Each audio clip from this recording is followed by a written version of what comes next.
டேய் அடையாளம்டா, நாங்கெல்லாம் அடையாளம்டா. கள்ளக்குறிச்சி மாவட்டத்தில் என் ஊர்ல கேள்ற, எங்க அப்பா வந்து மோலடிச்சிட்டு இருக்க, சாவு செத்தா மோலடிக்கிறப்ப. இல்லைன்னா நான் விட்டுருந்தா நானும் மோலடிச்சிருப்பேன், இல்லை அண்ணன் சொன்ன மாதிரி பெயிண்ட் அடிச்சிட்டு இருப்பேன். இப்ப நான் எம்எல்ஏ பேசிட்டு இருக்கேன், உன் கையில காட்டு காட்டு. ஒரே ஒரு நபர், ஒரு சாதாரண பட்டியல் சமூகத்தில் இருக்கிற அப்படியே மோனத்தை கைட்டு வச்சுப்பா அவனை சட்டமன்ற உறுப்பினர் எவனாச்சும் உங்க கட்சியில தமிழ்நாட்டுல எப்படி இருக்காங்க சொல்றாரு. இவர் அம்பேத்கர் சிலையை பூக்கு கொடுக்குறாராம், கைட்டு வரான். டேய், ஒரு பட்டியல் சமூகத்தில் இருக்கிற ஒரு தாழ்த்தப்பட்ட ஒரு சட்டமன்ற உறுப்பினர் பேரு போடுறதுக்கு பக்கு இல்ல, அதை கேட்கறதுக்கு விடுவிச்சு பாக்குறான், மெக்க மெக்க பாக்குறான். அதை கேட்கறீங்களா யாராச்சும்? நீ யாரா? நான் பாருங்க, நீ யாரு? உன்னை மட்டும் இழப்பு வச்சுக்கோனா உனக்கு நாங்கள் தேர்ந்தெடுக்கணும் போதும். அப்படியே சாதியை கூட வித்துட்டு வருவீங்க, வேற என்ன பண்ணுவீங்க?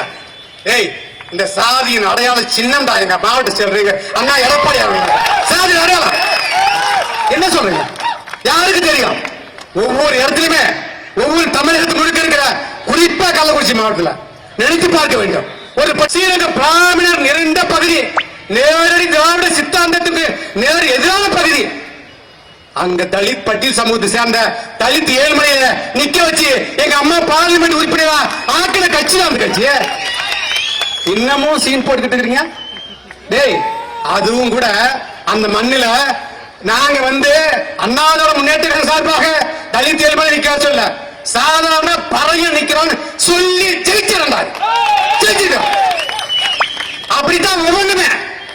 எங்கேயாவது நீங்க இந்த மரமுகை எல்லாம் போட வேணாம், அந்த பூச்சாண்டி எல்லாம் காட்ட வேணாம். நாங்க வந்து சமூக நீதி காக்குறோம், நாங்க எல்லாம் ஒண்ணு, சாதி எல்லாம் ஒண்ணு பிரச்சனை இல்ல, அதெல்லாம் இல்ல.